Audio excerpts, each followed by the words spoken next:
Fala, gente boa.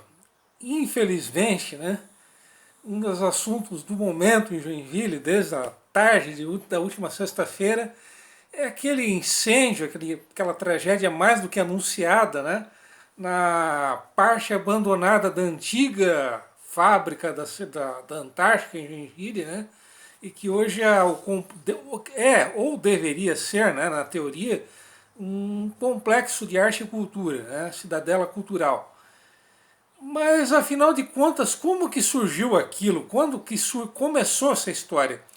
Bom, nós teríamos que retornar até 1881.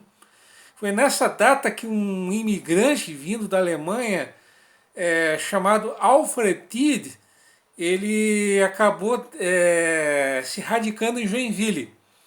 E na época ele tinha 27 anos, e meses depois, pouquíssimo tempo depois, ele acabou se casando com uma moça um pouco mais nova do que ele, chamada Matilde Brand, que era mais conhecida como Lili.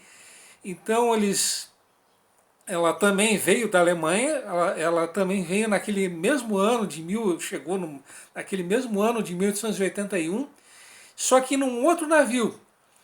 E durante os primeiros anos eles sobreviveram da agricultura de subsistência, né? Daquela agricultura básica. E o casal ele acabou adquirindo um terreno que media 5,50 morgos.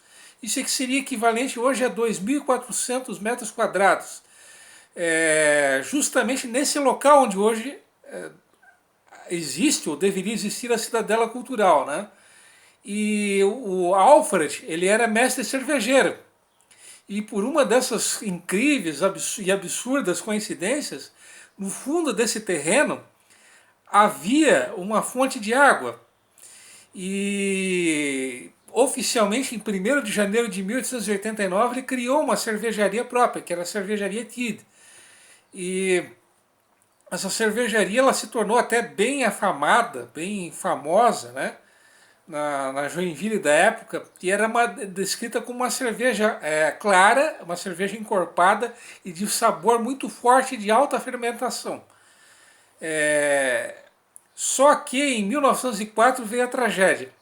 Aos 50 anos, o nosso amigo Alfred acabou morrendo, acabou falecendo, vítima de um câncer.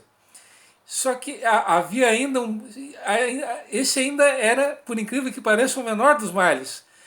O casal Alfred e Matilde, ou Lili, como queiram, eles não tinham filhos. Até tiveram um menino, só que ele acabou falecendo ainda muito novo, ainda na infância. Só que eles haviam adotado um sobrinho dele, que coincidentemente também se chamava Alfred. Né? E a princípio a cervejaria ela foi administrada, ela foi tocada pela Matilde, ou Lili. E o curioso é que nas garrafas das cervejas aparecia viúva de Alfred Tiede. Isso até 1915. Em 1915, o Alfred, o Alfredinho, como queiram, né? O nosso amigo Alfredinho, que tinha 22 anos na época, ele acabou assumindo o comando da cervejaria. E nessa época, 1915, a cervejaria acabou mudando o nome para Alfred Tiede e Companhia. Só que havia um porém, o nosso amigo Alfredinho, ele alterou o processo de fabricação da cerveja. A cerveja ela era fabricada através de um método muito artesanal. Então, ao invés de ser uma cerveja de alta fermentação, ela passou a ser uma cerveja de baixa fermentação. Só que isso exigia que a produção ela fosse feita em larga escala industrial. Só que isso obviamente exigiria novos equipamentos. Novos equipamentos exigiriam, obviamente, mais capital, mais dinheiro. Isso exigiria que entrassem mais sócios na empresa. Isso, obviamente as dívidas elas foram se acumulando. E, em 1925 entrou um sócio na empresa. E a cervejaria ela passou a ter um outro nome, que era Tiede, Zeibot e Companhia. Só que o inevitável aconteceu. as dívidas eram tantas que o nosso amigo Alfredinho não pôde mais tocar a cervejaria. E em 1928 a cervejaria ela acabou sendo vendida a um grupo de empresários.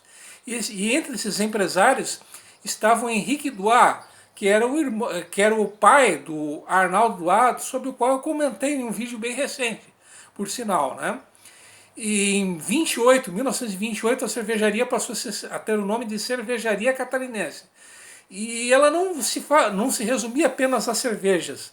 Ela fabricava também gasosas e xaropes de frutas. E em 1942, a cervejaria ela passou a ter uma nova sede, uma nova fábrica, nesse mesmo local, onde hoje é a Cidadela. Só que com esse complexo, que hoje é a Cidadela, ele foi inaugurado em 1942. E foi mais ou menos nessa época que a cervejaria ela passou a ser a maior do estado. Até que chegou o ano de 1948. Só que esse é um assunto para o próximo vídeo. Um abraço e até lá!